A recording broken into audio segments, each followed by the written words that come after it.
Está no ar o nosso Espaço Cidadão, chegando em todo lugar onde tiver internet, através do nosso canal no YouTube. Faça a sua inscrição no Robson Carvalho. O Robson Cidadão é fácil de nos achar. Todo dia tem notícia, comentário e opinião para você. Chegando também em todo o estado do Rio Grande do Norte e no estado do Alagoas, através da Band. Hoje, nesta Sexta da Saúde, vamos conversar com a doutora Bárbara Campos, que é médica pediatra. Seja bem-vinda, doutora Bárbara, ao nosso Espaço Cidadão. Olá, obrigada pelo convite. Vamos conversar um pouco sobre o Covid-19, né, na pediatria. Muito bem. E aí, eu gostaria que a doutora Bárbara pudesse compartilhar com quem está nos acompanhando nesse momento, quais são as características do Covid-19 quando ele atinge as crianças. É muito importante essa informação, porque muita gente até hoje acha que só atinge idosos. Isso mesmo. Na pediatria foi visto, a gente já tem alguns meses aí da doença, então várias revisões de artigos já foram feitas e foi visto que nas crianças, essa é uma doença que ela poupa casos de gravidade nas crianças, tá? Então, os sintomas geralmente nas crianças são mais leves, um quadro de... Muitas vezes as crianças não desenvolvem nem febre, nem tosse. 10% das crianças elas vão cursar com diarreia, vai ser um quadro gastrointestinal. Diarreia, vômitos, dor abdominal. 10% das crianças com coronavírus vão desenvolver essa forma. Mais de 95% das crianças infectadas, elas estão dentro do quadro que a gente chama de quadro leve, passando inicialmente pelo quadro assintomático, quadro leve e moderado, tá? Apenas 2% das crianças infectadas, elas vão evoluir para uma gravidade, que vão precisar de realmente uma hospitalização em leito de UTI e de cuidados intensivos. Mas, como eu já falei, 95% dessas crianças elas vão ficar nos quadros mais leves, que podem passar a estatística semelhante à dos adultos, né? Que chega no quadro grave ou até, em extremo caso, que vem a óbito, né? Isso, mas nas crianças, nas crianças isso ainda é mais brando. Nos adultos a gente tem uma taxa de pessoas que vão evoluir para uma gravidade um pouco maior do que as crianças. Chega tá? a qual percentual, doutora Bárbara? Nas crianças? Adultos. Nos adultos, geram em torno de 5% dos adultos que vão gerar uma taxa maior de gravidade. Nas crianças, fala-se em 2 a menos por cento de crianças que vão ter gravidade. A maior parte, para a gente ter uma noção, assim, inicialmente, 25%, tem estudos de revisão que falam, que eu peguei esses dados, 25% das crianças vão ser assintomáticas, ou seja, não vão desenvolver nada, não tem nenhum tipo de sintoma. 72% vão estar no quadro de leve, que vai ser só um resfriado, uma tosse, um espirro, um mal-estar, uma febre baixa. E alguns podem ir para a fase moderada, que aí vai ter algum tipo de pneumonia associada, pode precisar de uma hospitalização mais breve. E apenas 12%, como eu já falei, vai ter a gravidade. E é importante frisar que quase a totalidade desses que evoluem para a gravidade tem comorbidades associadas, assim como os adultos. Então, são crianças... O que seriam comorbidades, doutora Bárbara? As comorbidades seriam doenças já prévias, crianças que têm algum tipo de câncer, de leucemia, que estão em tratamento. Mais frágeis ao problema do Covid. Como é? São mais frágeis ao problema do Covid. Isso, exatamente. Crianças que têm, tipo, às vezes os pais perguntam, meu filho tem asma, ele é do grupo de risco? Hoje a gente não pode dizer que sim. Apenas casos de crianças que têm asma grave, que são asma que está descontrolada, descompensada, a gente pode incluir num grupo de risco. Mas se for uma asma leve, compensada, aí a gente fica realmente mais tranquilo também. Doutora, e outra coisa... uma pergunta rapidamente. Um dos sintomas do Covid, quando atinge as crianças, por exemplo, é a questão da diarreia e alguns outros que você falou no começo da entrevista. É possível, de alguma maneira, diferenciar quando você tem uma diarreia e outros sintomas, quando é por outras causas e quando é em virtude do Covid? Não, infelizmente a gente não tem como saber isso daí, porque na infância existem várias viroses que a gente chama, né? O coronavírus é mais uma dessa virose, né? E que está se mostrando que ainda bem é uma virose leve, diferente da influenza, que a influenza, as crianças sim são grupo de risco, Mas tá? é um tipo de gripe também. Isso, a influenza é a gripe mesmo e que as crianças elas são realmente grupo de risco. Por isso, eu quero aproveitar a oportunidade para falar do tema da vacinação, que apesar da pandemia, a Sociedade Brasileira de Pediatria, a Sociedade Brasileira de Imunologia recomenda manter o calendário das crianças vacinal em dia, tá? Então, nada de atrasar as vacinas, porque existem Isso. outras doenças, como a influenza, a meningite, que são muito mais perigosas e que podem ficar desprotegidas as crianças se não atualizarem o cartão de vacina. Está havendo vacinação regular nos postos? Está, Normal, né? está, Então, mesmo está. diante da pandemia, né, é importante, apesar da importância do isolamento social, mas num caso como esse, Isso, dar um jeito com cuidado de manter em dia o cartão de vacinação das crianças, né, sobre pena de haver outros problemas no futuro.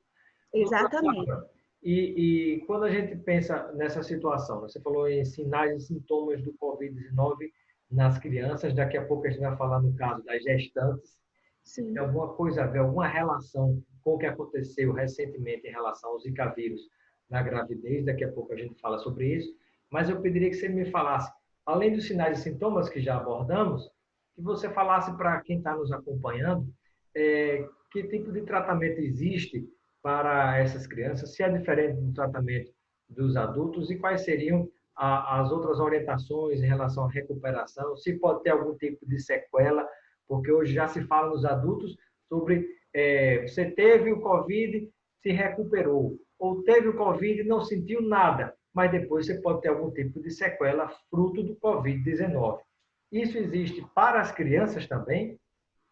Olha só, em relação às crianças, isso não está bem definido, tá?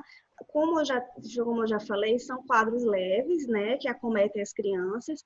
Em geral, entre 1 a 2 semanas, essas crianças já vão estar completamente recuperadas, sem sintomas, completamente saudáveis, retornando ao seu estado de saúde normal, tá?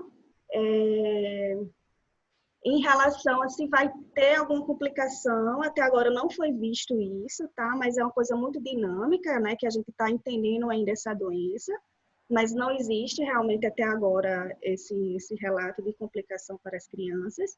Em relação ao tratamento, até para os adultos é bem polêmico esse tema, né? Que a gente vê aí várias discussões sobre isso.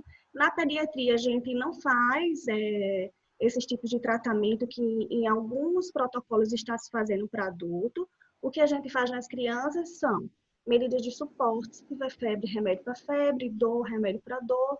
E se por algum acaso necessidade de uma internação, que algumas crianças fazem uma pneumonia bacteriana associada ao quadro, aí precisa de internação ou não, depende da avaliação do médico, tá? Aí eu acho importante a gente frisar agora aqui os sinais e sintomas de alerta.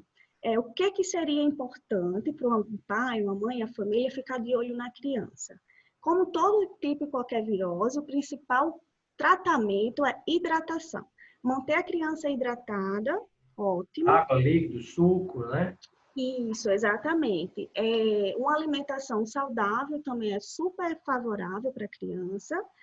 Se a criança tiver tosse muito secretiva, tiver cansaço, A tosse com secreção, com muito catarro, né? Se a criança tiver assim. isso, mas se ela tiver com muito catarro e tiver bem, não tiver cansada, ok, sem problemas. O problema é o cansaço. Se Se sentir perceber, aquele cansaço, né? Com dificuldade de isso, respirar.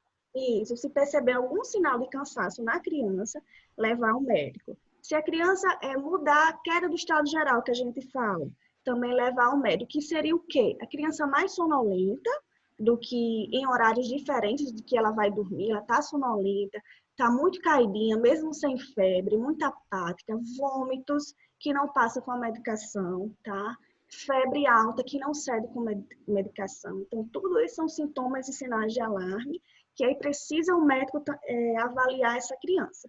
Se não, se a criança está bem, se alimentando ok, consegue se hidratar, não tem cansaço, pode ficar tranquilo em casa mesmo, hidratando, dando remédio para febre e para dorzinha.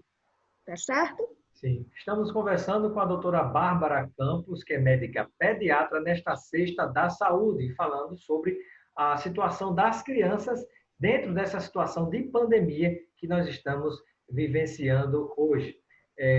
Nosso caramelo deu um pulo aqui, nosso cachorrinho, não sei se apareceu, né? A gente também está gravando aqui dentro de casa.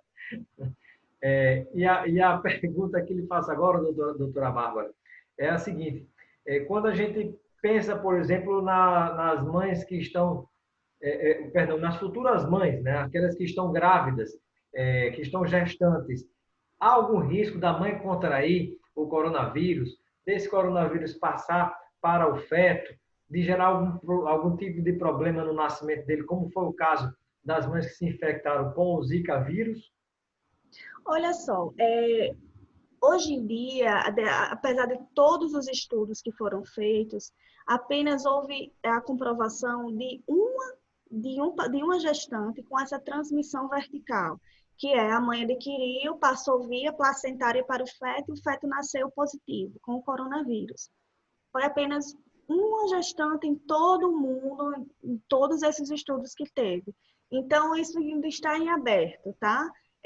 Hoje em dia, a gente não pode dizer que existe uma transmissão vertical, porque realmente um caso isolado a gente não pode bater o martelo e dizer que existe, tá?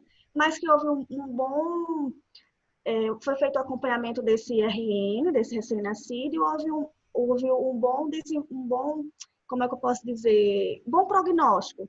O RN não teve muitos sintomas e ficou bem. Muito Em bem. relação a longo prazo, como foi o Zika vírus, realmente a gente não tem como afirmar, só realmente com o tempo é que isso vai ficar estabelecido, mas acredita-se inicialmente que não vai trazer tanto impacto. Muito bem. E um outro assunto que é importante a gente compartilhar com quem nos acompanha nesse momento, você como pediatra sabe que muitos tipos de atendimento na área da saúde, tanto para os idosos quanto para os adultos, estão restritos. Inclusive até cirurgias. Se é uma cirurgia que não tem uma urgência, muitas delas estão sendo adiadas. Como é que está sendo, dentro dessa situação de pandemia, o tipo de atendimento para as crianças, junto aos pediatras? Seja aquele atendimento em relação ao Covid ou não, dos atendimentos de maneira geral, como é que isso está sendo feito, né, entre vocês, né, as crianças, os pais, como é que isso está sendo coordenado? Olha só, na pediatria a gente está seguindo também o mesmo fluxo. Cirurgias que são eletivas, que não são de caráter de urgência, realmente essas cirurgias foram adiadas. Exames também, exames eletivos que não são de urgências, a gente está dando uma segurada por enquanto também, tá? Agora, urgência e emergência está funcionando normalmente, tá? Todos os prontos-socorros tem médico 24 horas para atender as crianças, se necessário. Só aquelas formas que são eletivas que a gente fala que a gente está deixando em stand-by. Consultório também está funcionando, alguns consultórios de pediatria, tá? De forma escalonada, com bastante cautela, não tendo espera, fazendo a higienização entre um paciente e outro. Consultas domiciliares também está sendo feita para que evitar esse deslocamento dos pacientes. Como é a experiência da teleconsulta? Né? Esse é um tema que, inclusive, tem gerado muita polêmica, mas acabou sendo liberado de virtude dessa situação de pandemia. Alguns médicos estão recorrendo a isso, independente de ser ou não pediatra. E qual é a sua visão a respeito e como é que você está lidando com isso em relação às crianças?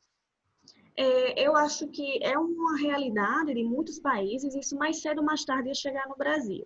Né? Então, acho que realmente é uma ferramenta que veio para ficar.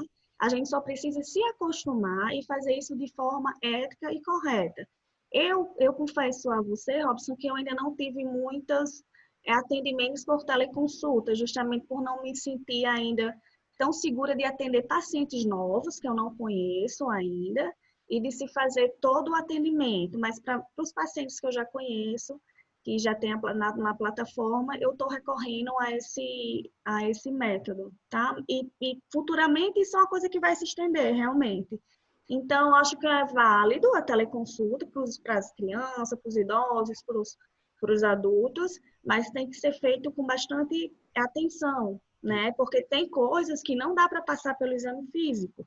Então, pode ter que ter uma teleconsulta e, de repente, essa teleconsulta tenha que virar uma presencial, porque precisa realmente escutar o doente, botar o olho no doente. Acho que uma das coisas mais importantes para o médico é tocar o paciente. Exatamente, isso mesmo. Bem. Então, tem alguns sintomas, alguns quadros que dá para você fazer a teleconsulta, mas alguns outros que não vai dar. Muito bem. Doutora Bárbara, médica pediatra, Bárbara Campos, quero agradecer a sua participação no nosso Espaço Cidadão. Seja sempre bem-vinda. E eu deixo um momento final para as suas despedidas junto ao povo de Natal, do Rio Grande do Norte, de Alagoas e de todo lugar onde tiver internet, nos acompanha pelo YouTube. Agradeço a presença e pode finalizar com algo que a gente, porventura, não tenha falado na entrevista e que você considera importante a gente destacar como uma orientação final para quem nos acompanha. Pronto, uma orientação que a gente pode dar, que não foi falado, é em relação ao uso de máscara para as crianças, tá? O CDC, ele orientou as máscaras para as crianças acima de 2 anos de idade. O CDC? O CDC, que é um órgão que regulamenta várias regulamentações de saúde. Não é o Código de Defesa do Consumidor, não. Não. Não. É um órgão internacional que ele regulamenta várias ações da saúde, tá? E ele implementou que só crianças acima de 2 anos de idade que devem usar máscara. Abaixo disso, não. Porque as crianças vão ficar pegando na máscara, levam a mão no olho, levam na boca, isso pode até aumentar o risco da infecção, no lugar de reduzir, tá? Então máscara a criança só a partir de 2 anos. A partir de 2 anos, e essas crianças que sejam orientadas, que os pais conversem, não ficar pegando na máscara, botando um dedinho no nariz, na boca, no olho, certo? Muito bem. Obrigado, doutora Bárbara. Pronto, de nada. Tudo de bom. Muito obrigada pelo convite. E mais uma vez, vamos nos cuidar ficando em casa.